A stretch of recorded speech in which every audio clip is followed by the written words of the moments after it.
So after the first episode of The Mandalorian on Disney Plus, we are posed with the question, is it Baby Yoda or is it an actual clone of Yoda himself? Now, before we start the video, if you could please hit the subscribe button or the notification bell, and we'll keep you up to date on any exclusive content by myself, Grandmaster FAQs, and the Partynerdz.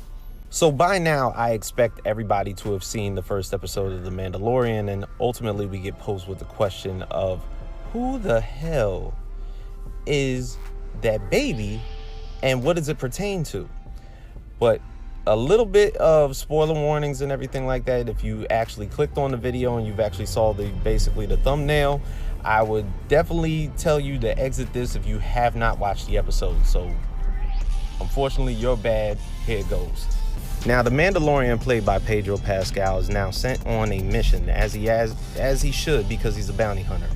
But it's posed a couple of questions, because ultimately he's getting a direction from people of the old empire by a player played by Werner Herzog, and a doctor called Dr. Pershing, who inevitably looks a little bit familiar as far as the uniform is concerned. Now, the way that they ask him is that they have an asset that they would like for him to obtain, but they're not very much telling of what it is, but they do know that they want it alive. And as I've said in the past video, the Empire, based on the books or any of the storylines, maybe either from like Clone Wars or Rebels, has been kidnapping Force-sensitive kids for a very, very long time, and the use for them, nobody seems to know. But thanks to our friends over at the Nerdist, who happen to point out the fact that Dr. Pershing's uniform happens to be a prelude to the Clone Wars, the motion picture, the Attack of the Clone Wars, where you see Jango Fett's clone factory, and ultimately you understand that there's a little bit of resemblance in the uniform that Dr. Pershing is wearing and what Jango Fett's entire clone posse army are generally wearing. It's kind of like the same diagram that they've used. So when you look at Dr. Pershing, is he looking to clone the baby, or is he looking just to clone Force-sensitive kids? Is he looking to draw all the blood of midichlorians so he can basically pass on Force-sensitive abilities to maybe other species, other humans? Who knows?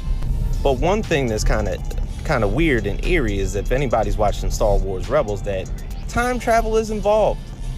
There is a portion in Star Wars Rebels where time vortexes and time portals are a ways to happen. So does this pose the question that this could be Yoda?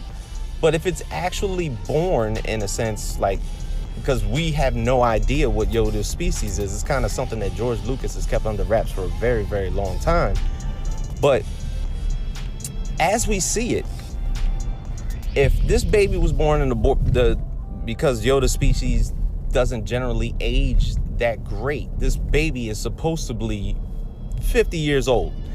So if that's the case, then this 50-year-old baby was basically born around the time that maybe Anakin Skywalker was born in Phantom Menace, 50 years prior. So around the same time frame. So that's kind of weird in itself. And ultimately, the only two species that we've known of Yoda is Yoda and Yaddle, and both served on the Jedi Council. So the only two species that we know of happen to be Force sensitive, and who's to say if they had some type of secret love child or anything like that? Because we know nothing about Yoda's species whatsoever. But let me know what you guys think in the comments.